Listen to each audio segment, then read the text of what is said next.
TCP ทองปางอันเจ้าตู้โดมีอุลามุลปางหัวกลมต้นนะออสตรานี่กุลินเรีย TCP ทองปางชิมนักอินนึงกุกันเลยนะตุจานทองปางชิมดึงดึงโจได้มาไมเกรซีเสียงในดิมกสลายตุจานกันชิมดิ้งมีทองปางต่างตาหาจูกรำเลี้ยงจำเทียมวิลุโจนี่ฟจังตุจักขัดเจ้าขวาอัลุตีอามาปุ่มปากนี้ลายเส้นน้ำมินอภุพินักนะติเลียดนิมจิมรองอักเรเสียงเพลรุ่นกายเสียงหักเชียบอกชัดอันหานะเจ้าตุงเรลาตูรำอาลัยเอกาจลีเลสงโคลเปรียปอยสมเด็จปัสริเลให้ประหารนะกูรำเลียงจังเทียมฟิดโดไว้ดูจูนี่ฮาร์ต้องมีเจ้าขวาจ่าอาประจำตุนสักขัดอัลุธาอามุนอามาปุ่มปากอาวกาลีลายเส้นน้ำเมย์อภรปินาเดียกันไทยฟิดโดไว้ดูโจฟาวเดชั่นนี้จุนประจำตุนสักขัดจิตดีอินขัดอาลีดาร์ปทุมเจียวจิตเตตุนเรียงับจีงานเบียร์เล่เปติบันตุตั้มปีอันบ่มท่าเจ้าขอร้องสิเราเองเจ้าขอล้ำคันกว่าอาหารหนักอาอุ้มมีอินสรีเจ้าบ่มชันหนักอันเปียกนาฮิทิรีบ่มชันมีโปรตุดิงเจ้าขวาอิมินุงจารสงงาอันรักเขาเดียกันไทยฮิกองเฮเปจาอินเจ้าขวาอุปาปูเรียนมุงนี้อีกสักขัดสิ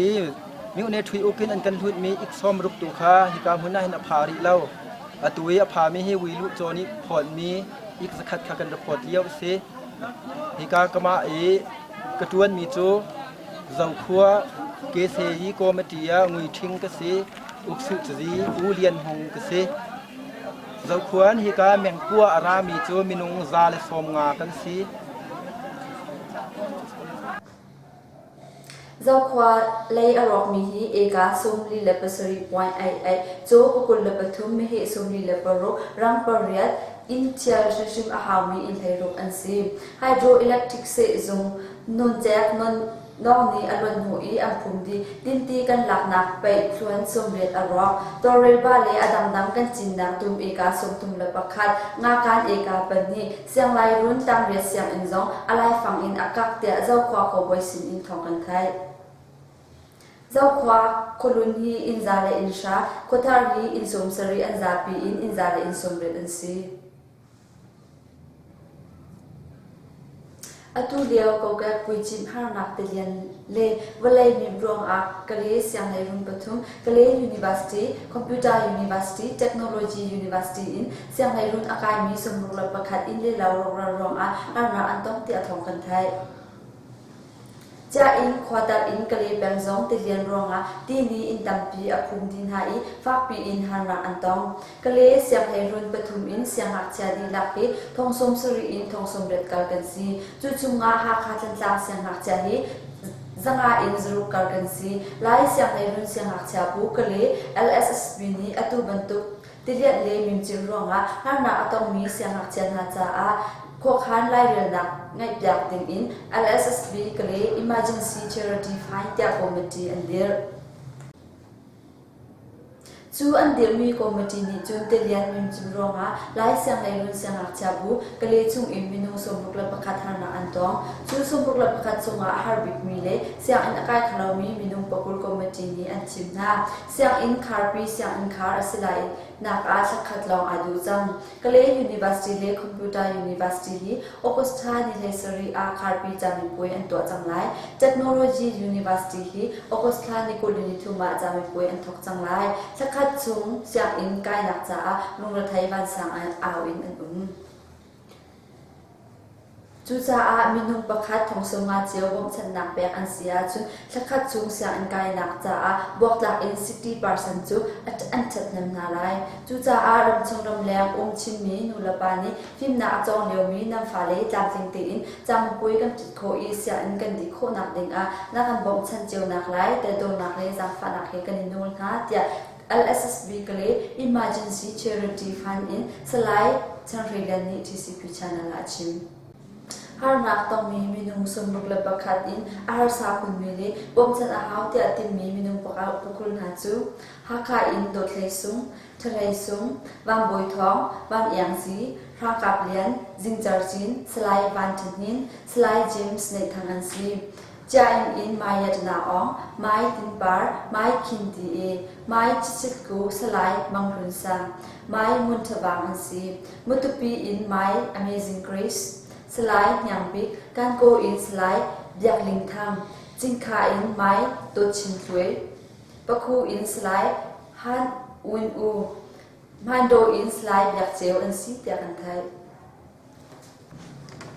câu các quy chim đê har nọc tôn pina chăm pui lại xin chapi cần nông rễ thầy khun sang ngạc cha chú nu ba ni cho mi lê dạo khát chom mi cần si cha cầm mạ đê in cần dạo khát khâu lâu chắc khát chung tam tinh đê in sia in cần cài khô y chăm pui cầm chít khô nạp đê nga sang in adi chăm mi cần u lê nu ba cần i bao chân câu na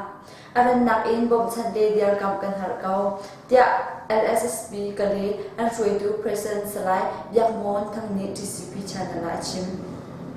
I kong he pe tai in siang ngak cha free to slide yak mon thang phone number 2 09264 325446 le slide chan relian phone number 2 09333 47839 a bit late nak to ko an si atu leo ko ka pui chim rural nak ni lau tu ram a kho panga le ro I zau tung ram a kho kul le kon ni le hai pa sha ro tia thong kan thai zau tung ram le a rok mi khwa chu lau to khwa e ka 18.34 lung ring e ka 26 cp e ka hai ro tisan e ka 17.7 bali e ka 6.9 zo zeso e ka 13.8 chal thong e ka 37 rezwa e ka 44 lung nau e ka 75 vopi e ka 7 kailung e ka 2 siatla e ka 30 lungdia e ka 6.5 suitong e ka 6.3 siano e ka 3.51 Lamphau e ka 5 Soti e ka 1.9 Rovapi e ka 2.9 Santung e ka 31.46 Chotang e ka 2.6 Lungkeli e ka 5.5 NC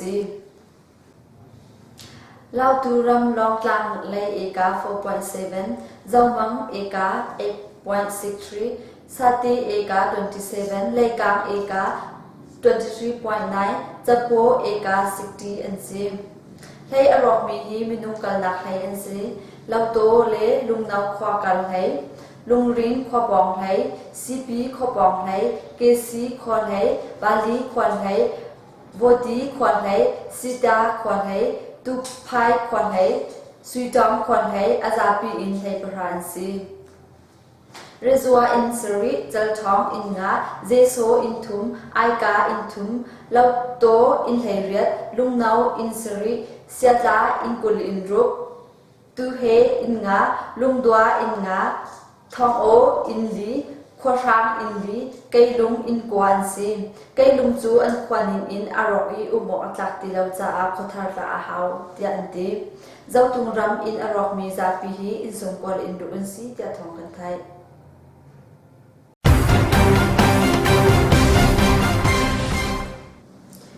TCP thong pang zau na in se online le YouTube in ang liang tu nan di lak chunga lunglom nak tam pi kan ngai pezul in thaza na am pek nak len zonga ani som china tu zan thong pang chin nak chun ma bial in kan mol lai atu chu mi bi o an zau na chan asiri lai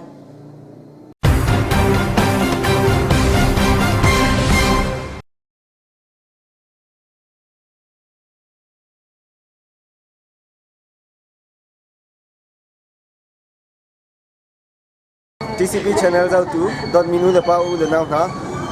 atu chu zapi on program kan thok chang lai tu zapi on program a kan to ding mi chu ko lein arami media rian a atun mi ko ni ha kha am phan ka zai tin da am hu lai zai tin da an ton ti mi kong kan hal nak chang si lai okay ako ayen sa ko na me ne di ba kai sa ne la leဒါလဲဆိုတော့တစ်ချက်တော့ဒီလို ဟုတ်ကဲ့ပါကျွန်တော်နာမည်ကတော့ငိမ့်ကြီးလေးဖြစ်ပါတယ်ကျွန်တော်ကလင်းမျိုးကနေပြီးတော့ဒီဟာခါမျိုးပေါ့နော်ဒီရေဘေးကယ်ဆယ်ရေးဒုက္ခသည်တွေအတွက်ရေဘေးကယ်ဆယ်ရေးအလူရှင်တွေလာတဲ့အခါမှာကျွန်တော်ကလမ်းကြောင်းတွေနဲ့လိုက်ပြခဲ့ရတာဖြစ်ပါတယ်ဟုတ်ကဲ့အခုမီဒီယာလောကမှာလုပ်နေတယ်သိရတယ်အဲ့အတွက်ဒီဟာခါအောင်မလာခင်တရင်ကြားထားတဲ့ဟာနဲ့ဒီ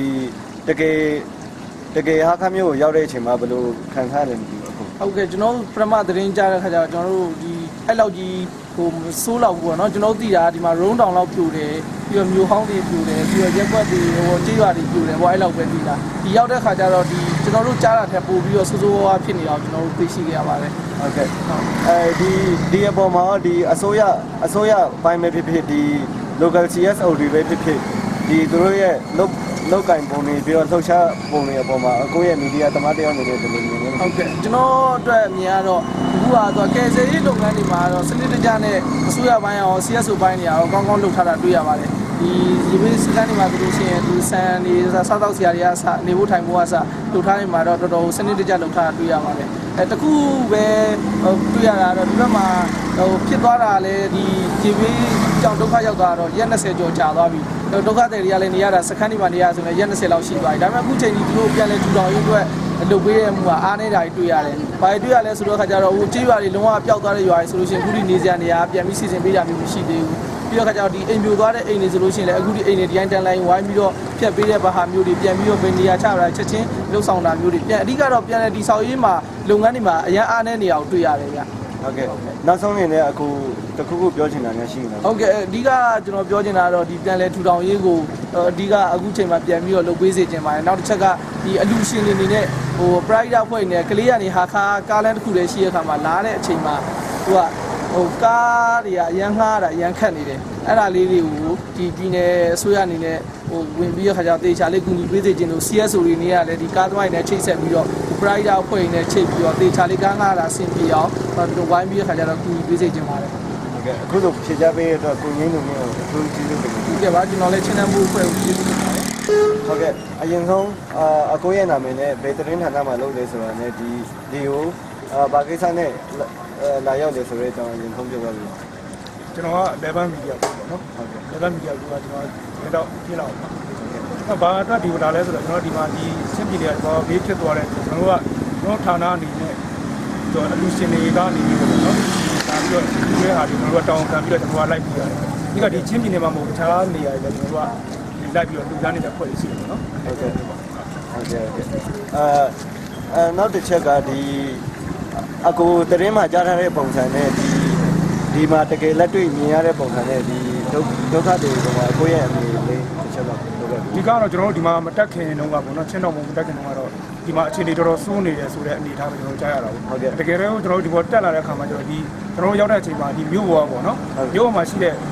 နေအထားကတော့ဒီခန့်နေကတော့အနေအထားတော့တော်တဲ့ဒီလုံလောက်နေပြီလို့ပြောလို့ရတယ်ပေါ့နော်ဒီကပြန်လေထူထောင်ရေးတော့မဟုတ်ဘူးပေါ့နော်ဒီကစားရတောက်ပြန်နေတယ်ဒီကပိုဆိုးတာရွာလေးတွေပေါ့အမှန်ဆိုရင်ပျက်စီးသွားတဲ့ဒီကရွာလေးတွေကတော့သူကကူညီတွေလိုအပ်နေတယ်နော်ဟုတ်ကဲ့ဒီရောက်လာတဲ့အချိန်မှာဒီ CSO ဘိုင်းမဖြစ်ဖြစ်အစိုးရဘိုင်းမဖြစ်ဖြစ်သူတို့ရဲ့လှုပ်ရှားပုံတွေလောက်ကင်ပုံတွေကလောက်ကင်ပုံတွေအပေါ်မှာအကိုရဲ့အမြင်ဒါကတော့သတင်းတောက်တယောက်ကိုယ်လည်းပြောရရင်ဒီကတော့ပြည်နယ်ဆိုရရဲ့လောက်တာဆိုင်တာတွေကတော့ဒီကအပေါ်လည်းမြင်ကြပါမယ်ကျွန်တော်တို့သတင်းသမားတယောက်နေတယ်ကျွန်တော်တို့အားရမလုံးဝမရှိဟုတ်ကဲ့ပြောမယ်ဒီအားမှုဘာကြောင့်မရှိလဲဆိုတော့သူတို့မှာဘယ်လို plan တွေရှိလဲဒီလိုဒုက္ခရောက်သွားတဲ့အတွက်ဒီကပြန်လေထူထောင်ရေးတွေဘယ်လိုစီစဉ်ထားလဲကျွန်တော်တို့ကြားတဲ့အနေထားဒီမှာစကြောက်ချင်းမှာဘာသာရေးဖွဲ့ကဒီတယောက်ကပြောတာစသဘာဝပိစကြုံနေတဲ့အချိန်မှာဆူရရဲ့အကူကြီးလုံးဝမရှိတော့ဘူးဒေတာကဟိုဒီလူငယ်တွေပဲစုပေါင်းပြီးတော့ပေါ့နော်ဟုတ်ကဲ့ဝိုင်းပြီးတော့ဒီကတဲ့ရေးတွေလုပ်ခဲ့တဲ့အနေတော့ဒီကတော့အစိုးရရဲ့လုံဆောင်ချက်ကတော့အားနည်းတယ်ဆိုတော့သုံးသပ်လို့ရပါတယ်ဟုတ်ကဲ့CSO ဘိုင်းကCSO ဘိုင်းကလည်းဒီကကျွန်တော်တို့မြင်ရတဲ့လောက်ကတော့သူတို့လည်းဝိုင်းပူပြီးတော့လုပ်နေကြတာပါပဲသူတို့လည်းနိုင်ငံတော်လေးပေါ့နော်သူတို့တော့ကျွန်တော်ပုံစံကြည့်ပါဟုတ်ကဲ့နောက်ဆုံးအနေနဲ့အခုပြောချင်တာကတော့ဒီကတော့ဒီချင်းပြည်နယ်အတွက်ပေါ့နော်ဒီလိုအပေါ်ဘေးနဲ့ကြာသွားတယ်ဒီကဒီပြည်နယ်ဆိုးရရောဒီပြည်အောင်သူဆိုးရရောပေါ့နော်ဒီကလမ်းမဆက်တော်ကြီးကောင်းဒီတက်မကကောင်းလုပ်ပြီးဖို့ဆိုပါတယ်ဟုတ်ကဲ့ကျေးဇူးတင်ပါတယ်ဟုတ်ကဲ့ဟုတ်ကဲ့အရင်ဆုံးအကိုရဲ့နာမည်နဲ့အကိုပဲသတင်းဌာနမှာလောက်ကင်လဲဆိုတာနဲ့ပြီးတော့ဒီဟိုဘာကိစ္စနဲ့လာလဲဆိုတာတစ်ချက်တော့ပြောခဲ့ပါဦးဟုတ်ကဲ့ကျွန်တော်နာမည်ကကိုငင်းညမှာကျွန်တော်70 new သတင်းဌာနမှာလုပ်နေပါဟုတ်ကဲ့ကျွန်တော်ဒီဟိုလာရဲ့ရေးချက်ကတော့ဟိုသတင်းကိစ္စအတွက်တိတ်မပါဘူးလူ့ဘက်ပဲပါတာဟုတ်ကဲ့ဒီဟာကမျိုးမှာရှိတဲ့အမျိုးနယ်မှာရှိတဲ့ရွာတွေကိုအဓိကထားလို့တော့ပေါ့ဟုတ်ကဲ့အဲ့အတွက်အဓိကလာတာ Okay. Di terrain ni miyare hakaya chini ne di lati jaja aku bima miyare chini ne aku ya khana se le de chalo pyo. ကျွန်တော်ကဒီဟာကဖြစ်စမှာပေါ့နော်စဖြစ်တော့ကြတော့ကျွန်တော်အဲ့ကျွန်တော်ရန်ကုန်မှာရှိနေတယ်ရန်ကုန်ရှိတော့ဒီမြို့လေကတိုင်နှလုံးပြိုတာတော့ကျွန်တော်တို့ဓာတ်ပုံတွေတက်လာတယ်ပေါ့နော်ဓာတ်ပုံတွေတက်လာတော့ကျွန်တော်အခါတော့ဒီပြိုတယ်ပေါ့တိုင်နှလုံးပြိုသွားတော့ကျွန်တော်ထင်တာပြီးတော့ကျွန်တော်မွေးဘက်ကိုရေဘေးအတွက်လူတွေသွားတယ်ပြေသွားချိန်မှာတနေ့နဲ့အဆက်ပြတ်သွားတယ်ဆက်တော့ဟာကဖြစ်စဉ်ကစိုးရလို့တော့ကြားတယ်အဲဒါမှကျွန်တော်ဟာကဘက်ကိုလူလာချင်တာနဲ့ဒီနေ့ဘက်ကနေတက်လာတော့ကျွန်တော်ရောက်တဲ့နေ့မှာပဲရောင်းချက်ကွက်ကိုလေဘာကြည့်ရတော့နည်းနည်းကျွန်တော်ထင်တာနဲ့တော့ခြေနေဆိုးတယ်တော်လေးဆိုးတယ်ပေါ့နော်ကျွန်တော်ကမျိုးရဲ့အင်္ဂလုံးလောက်ပဲပြိုပြီးတော့တပြည့်နည်းနည်းလောက်ပဲဆိုးရထင်တာကျွန်တော်ရောက်တော့ဒီမျိုးရက်ကွက်အပြင်ကိုတပြည့်ဇွာတွေမှာပြီးပြသွားတယ်ပေါ့ရှိပြီးတော့ဒီ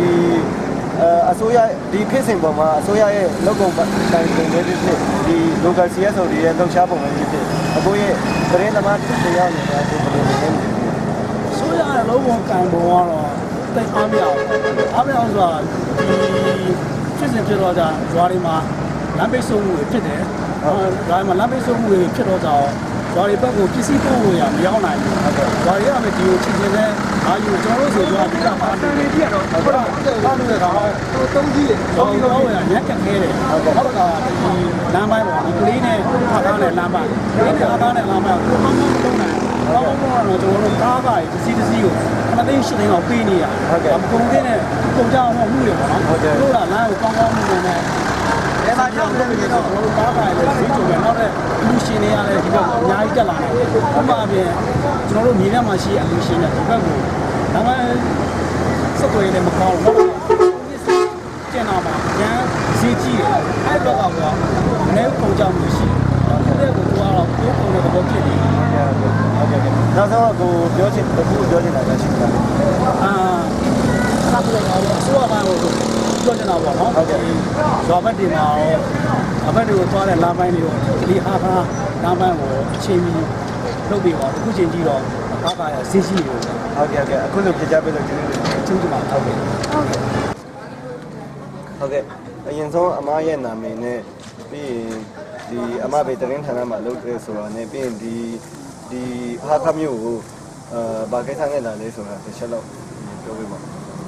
ကျွန်တော်နာမည်ကမစ္စတာပါကျွန်တော်ကမော်ဒယ်ချန်နယ်နဲ့ပူဇော်ချန်နယ်ကသတင်းထောက်ပါဟာခါကိုရောက်လာတာကတော့ဟာခါမှာဖြစ်နေတဲ့အခြေအနေပေါ့ဒီကမြေပြိုမှုတွေနဲ့ဒီခံစားနေရတဲ့ဒုက္ခတွေအကြောင်းဒီသူတို့ရဲ့ဆုံးရှုံးမဲ့နာမှုတွေအကြောင်းနဲ့ဒီအစိုးရရဲ့ဒီသားဖွဲ့စည်းမှုတော့ဘာတွေလုပ်နေလဲဆိုတာကိုဒီလိုမျိုးရောက်လာတာပေါ့ဟုတ်ကဲ့ဒုတိယတစ်ချက်ဆိုရင်အမဒီသတင်းတွေမှာကြားခဲ့ရတဲ့ပုံစံနဲ့ပြီးတော့ဒီကိုရောက်ပြီးတကယ်လက်တွေ့ကြမြင်ရတဲ့ပုံစံနဲ့ဘာတွေကွာခြားလဲပြီးရင်အမရဲ့ခံစားချက်တွေအဲ့ပုံမှာအမရဲ့ခံစားချက်တွေရှိတယ်ပရမတ်သတင်းတွေမှာကြားတဲ့ဟာကတော့ဒီဟာကမှမြေပြိုနေတယ်ဆိုတာကိုတော့သိတယ်သူတို့ဓာတ်ပုံတွေနဲ့တကွာတက်လာတာကိုမြင်ရတယ်ပေါ့ဒါပေမဲ့ဒီကိုရောက်လာတဲ့အခါမှာတော့ဒီလက်ကိုဆိုးတဲ့အနေအထားတွေအများကြီးမြင်ရတယ်ပေါ့နော်ပို့ပြီးတော့လူတွေဘလောက်ကြီးကြောက်လန့်တယ်ဘလောက်ကြီးထိတ်လန့်နေတယ်ပြီးသူတို့ရဲ့ခံစားချက်တွေကဘာတွေဖြစ်နေလဲဆိုတာကိုသိရတယ်အဲ့လိုသိရတဲ့ဘိုးနဲ့ဒီလာတဲ့အခါဆီကနေသိကြရတဲ့ကိုယ်စိတ်မှာခံစားရတာကဒီလိုမျိုး accident မတော်တဆပေါ့နော်ဒါတဘာဝဘေးရနေလို့ပြောပေမဲ့လည်းဒါမှမမျော်လင့်တဲ့အချိန်မှာဖြစ်လာတဲ့အဖြစ်ဖြစ်ပေါ့ဒီအဖြစ်ဖြစ်ပေါ်မှာသူတို့ရဲ့ခံစားချက်ကိုနားလဲတယ်ပြီးကိုလည်းပဲတစ်ချိန်မှာလည်းဖြစ်နိုင်ဘူးလို့မပြောနိုင်ဘူးပေါ့နော်ဒါမျိုးအနေအထားတွေရှိတဲ့အခါကျတော့သူတို့ကိုချင်းစားတယ်ပြီးသူတို့အတွက်ကိုလုံနိုင်တဲ့အပိုင်းပေါ့ဒီကကျွန်တော်ကကြတော့ဒီနောက်တစ်ယောက်ဖြစ်တဲ့အခါကျတော့ဒီနောက်ပြီးရနေပြီသူတို့ကလုပ်ပြီးသူတို့ရဲ့လိုအပ်ချက်တွေကိုဒီနောက်ကလာလို့ရမလဲပေါ့သူတို့ခံစားတဲ့အကြောင်းတွေကိုတခြားလူတွေသိလာလို့ရှိရင်တခြားလူတွေမလုပ်ဘူးအဲ့ဒါပဲကြားရရင်ပေါင်းဆက်ပြီးတော့ဘာမှမဖြစ်ဘူးနောက်တစ်ချက်အနေနဲ့ဒီဖြစ်စဉ်ပေါ်မှာအစိုးရပဲဖြစ်ဖြစ်ဒီ local CSO တွေပဲဖြစ်ဖြစ်သူတို့ရဲ့လုပ်ပုံကံပုံလှုပ်ရှားပုံတွေအပေါ်မှာအမရဲ့အနေနဲ့ချက်ပါပြောရမယ်ဆိုရင်အစိုးရနဲ့ရပ်ဖက်အဖွဲ့အစည်းတွေကလုံးဝသဘောထားတဲ့ဟာတွေရှိတယ်။ဘာဖြစ်လို့လဲဆိုတော့အစိုးရအဖွဲ့ကချထားတဲ့စီမင်းတွေစီကန်းတွေဘောင်တွေထဲမှာလုံးဝရတဲ့သူတွေဖြစ်တယ်။ရပ်ဖက်အဖွဲ့အစည်းဆိုတာကသူတို့မှာအစိုးရလောက်တင်းကျပ်တဲ့စီမင်းစီကန်းမရှိဘူး။မရှိဘူး။အဲ့ဒီခြားရမှာသူတို့ကလူတွေနဲ့အနည်းငယ်ထိတွေ့နိုင်တဲ့အနေအထား သားတွေရှိတဲ့အတွက်သူတို့မှာအားသာချက်ပေါင်းများတွေရှိတယ်အစိုးရအဖွဲ့တွေကတော့စီးမြင့်နေထဲမှာလည်းအလုပ်လုပ်ရတယ်နောက်တစ်ခုကသူတို့ကအောက်ခြေရန်ဆင်းပြီးတော့မလုပ်နိုင်တဲ့သူတို့ရဲ့အဓိကလုပ်ငန်းတိုင်းဆိုင်ရာတွေ policy တိုင်းဆိုင်ရာတွေနဲ့ပတ်သက်ပြီးအားရတဲ့ကောင်မှလုံးဝပြောင်းလာနေတဲ့ဘက်တွေရှိတယ်ပေါ့အခုလိုမတော်တဆကိစ္စဖြစ်လာတဲ့အချိန်မှာကျတော့အစိုးရကဘယ်လောက်ထိစီမံခန့်ခွဲနိုင်လဲဘယ်လောက်ထိလုပ်နိုင်လဲဒါတွေကိုတော့မြင်နေတွေ့ရတယ်ပေါ့သူတို့ဘယ်လောက်ထိလုပ်ခဲ့တယ်ဆိုတာကိုဒီနေ့စကားပြောတဲ့အချိန်မှာပြောပြရလို့ရပ်ဘက်ဖွဲ့စည်းနေတဲ့စကားပြောတဲ့အချိန်မှာလည်းရပ်ဘက်ဖွဲ့စည်းတွေကပြည်သူတွေအတွက်အဓိကဘာလို့ပြောနေလဲဘယ်လိုတွေကဏ္ဍတွေကနေပြန်လို့လဲပြီးသူတို့နှစ်ခုရဲ့ချိတ်ဆက်မှုပါရပ်ဘက်ဖွဲ့စည်းနဲ့အစိုးရအဖွဲ့အစည်းတွေရဲ့ချိတ်ဆက်မှုအားကဘယ်လိုအခြေအနေရှိရဆိုတာကိုမြင်ခဲ့ရတယ်အဲ့ဒီအခါမှာအဖွဲ့နှစ်ခုကရပ်ဘက်အဖွဲ့အစည်းရပ်တည်နေတဲ့နိုင်ငံတော်ကအစိုးရဘက်ကရပ်တည်တဲ့အဖွဲ့အစည်းတွေနဲ့မတူညီမှုရှိတယ်အဲ့ဒီမတူညီမှုတွေကြားထဲမှာလည်းရပ်တည်နေတဲ့အပိုင်းတွေကိုလည်းကျွန်တော်ကကြားထဲမှာမြင်လာရတာမျိုးရှိတယ်ပေါ့အလားတူပဲရပ်ဘက်အဖွဲ့အစည်းနဲ့အများအားဆက်ဆံတောင်းတင်းနေရတယ်စကားပြောနေရတယ်ထိတိတိရတဲ့ပြည်သူတွေရဲ့ခံစားချက်အဲ့ဒါလည်းပဲအစိုးရဘက်မှာပုံရိပ်ထားရှိတယ်ဆိုတာကိုမြင်လာတယ်ပေါ့ဒီကပြောချင်တာကတော့စီမင်းစည်းကမ်းမှာလုပ်နေရတဲ့လူတွေနဲ့စီမင်းမရှိဘဲနဲ့ရော်ရဲစွာလုပ်နေရတဲ့လူတွေရဲ့ကြားထဲမှာနားလည်မလို့ရတဲ့ကိစ္စမျိုးလေးတွေတွေ့လာကြရတယ်ပေါ့နော်ဒါတွေကလည်းပဲဒီနေရာတစ်ခုထဲမှာဖြစ်တာမဟုတ်ဘူးဘယ်ပြည်နယ်ဘယ်တိုင်းမှာပဲဖြစ်ဖြစ်အစိုးရနဲ့လူလူကြားအစိုးရနဲ့အရက်အဖွဲ့အစည်းကြားပြဿနာကတော့ဒီလိုမျိုးကြည်လည်မှုကတော့အများကြီးရှိနေတယ်ပေါ့ဒါပေမဲ့ဒါတွေကိုတတော်ဖြစ်လာတဲ့အချိန်မှာဘယ်လိုညှိနှိုင်းပြီးဆောင်ရွက်သွားလဲဘယ်လိုတွေလုပ်သွားလဲဆိုတာကတော့ခုလက်ရှိဒီဘက်တွေအတွက်ခုလိုနေတဲ့စောင့်နေရေးအခြေအနေတွေဒုက္ခတွေအတွက်လုပ်မဲ့ plan အစီအစဉ်တွေမှာတော့သူတို့လောက်ပဲခက်ခဲရှိနေရှိနေပူပေါင်းလုပ်နေတာပေါ့ဟုတ်ကဲ့နောက်ဆုံးတစ်ချက်အနေနဲ့အမတခုပြောလို့ပြောချင်တာကတော့ဒီမျိုးပေါ့မြေပြိုပြီးတော့မှအဓိကဒီအခါမှာဆိုရင်မြို့ကောင်ကအဓိကအချိန်များဆုံးပြောကြတယ်ကိုယ်တိုင်ရဲ့သွားလေ့လာတဲ့အခါမှာလုံးဝသူတို့မနေသင့်တော့ဘူးမနေသင့်တဲ့နေရာဆိုတာကိုလည်းသိလာခဲ့တယ်ပေါ့အဲ့ဒီအတွက်သူတို့မှနေရာပြောက်သွားတဲ့ခံစားချက်မျိုးဖြစ်နေတယ်ဆိုတာကိုလည်းသူတို့ရှေ့ကနေသိလာရတယ်အဲ့ဒီအတွက်အစိုးရကရပ်ဘက်ဖွဲ့စည်းတွေရောသူတို့တဲ့နေရာတစ်ခုနေရာကြီးတဲ့ကိုကောင်းတဲ့နေရာသူတို့ပြောနေတဲ့ကိုကောင်းတဲ့ဟာပုံလာတဲ့ဟာသူတို့စောက်တဲ့နေရာမှာတခြားနေရာကောင်းမှာသွားပြီးတော့လုံနိုင်တယ်လို့ဖြစ်တဲ့အတွက်အားလုံးရဲ့စက်တဲ့ကြောင်းကိုပြောနေပါတယ်ဟုတ်ကဲ့ကျေးဇူးတင်ပါတယ်